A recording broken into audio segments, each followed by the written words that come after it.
Hi everyone, welcome back to my channel. So today I'm giving you 6 study tips that will help you in your online courses. So I'm not sure about every college, but I know Oregon State has moved completely remote for our spring term, and I thought it would be the perfect time to share some tips and tricks with you guys. So starting with tip number 1,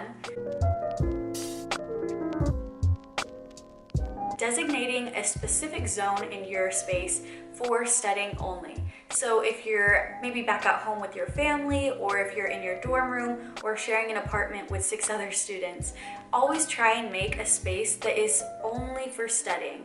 So that way your brain can distinguish when I'm sitting on my bed, I'm not writing essays, I'm sleeping or relaxing. But if I'm sitting in this chair at this table, I'm doing my work and I'm studying. So maybe you don't have a home office or something. You can order a table, find an old table, get a stool or whatever it is, and you can kind of spruce it up by throwing an old tablecloth or a sheet over it. And even if you have to set up that zone every single day, try and do it because it'll really help with your mental health, letting your brain know that this is where I'm doing my work and nothing else. So tip number 2 is to remember why you're here in school. You're taking these online courses that you would have otherwise taken in person. That doesn't mean that they have any less value or that you don't have to put as much time and effort in. You still have to do all the work.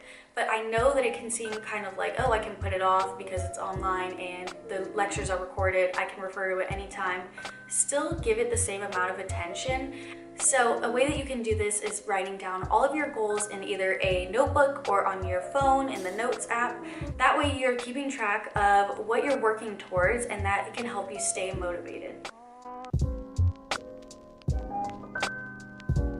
Tip number 3 is creating a realistic schedule. Just because classes are online and maybe your 8 a.m. lecture will now be posted at any time and you can go back and look at it, don't wake up at 2 p.m. and then just become nocturnal and start doing all of your work at like 11 at night.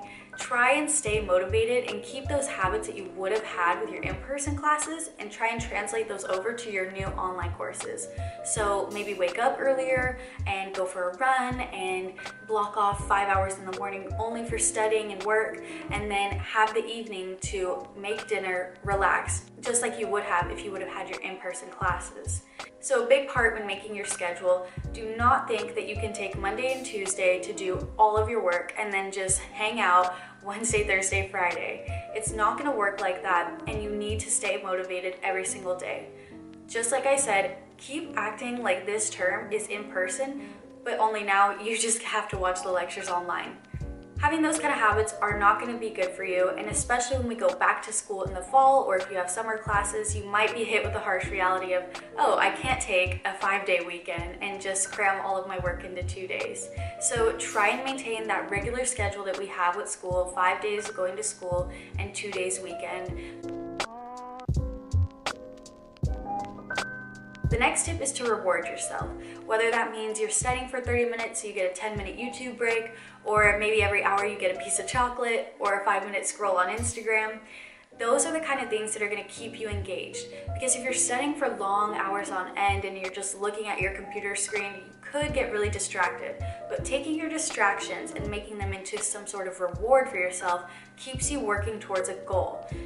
I know a lot of people do the 20-minute, 10-minute break, but for me, 20 minutes of studying is not long enough to deserve a break, but everyone is different, everyone works differently, so try and find that balance for you. For me, it would more be like every hour I get a break. So maybe you need a break every 10 minutes or every 30 minutes, but make sure you're rewarding yourself for studying and taking the time out of your day to actually care about your academics. So the next tip is to form a study group. And I know you're probably thinking, how could we make a study group if we're literally in quarantine and we can't see each other?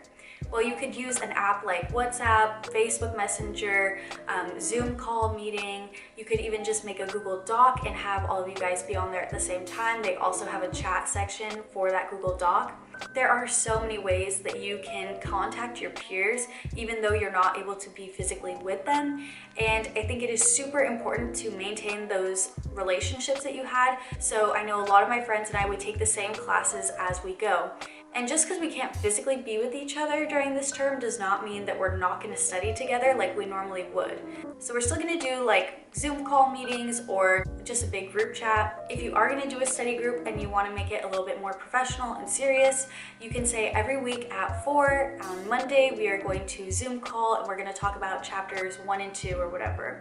So you can actually motivate your friends as well as keep on track for yourself by sticking with your peers. Even though you can't physically be with your peers, you can still be in contact and study the same way you would have through video call or messages. There's so many other options, and I will be making a video about different apps that you can use to study, so be on the lookout for that.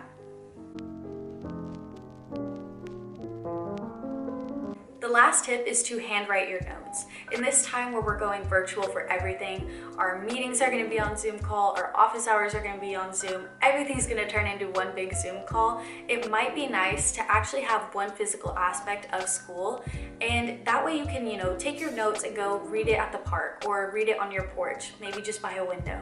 That way you can actually shut off your laptop and kind of live in the moment and just study with your physical pen and paper. I think this tip will really come in handy with maintaining your sanity and your mental health. So definitely try writing all of your notes with pen and paper.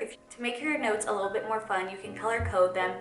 You can buy markers from Amazon or at the dollar store. They don't even need to be that nice, but maybe, saying all of my important things are going to be written in red and definitions are in blue.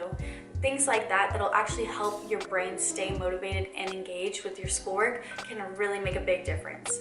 Okay, so that is it, you guys. Thank you so much for watching. I hope you all are doing well and staying safe, and I hope the transition to online school is not that hard for you, but hopefully you can use some of these tips. I will also be linking articles about how to stay motivated and engaged during online courses.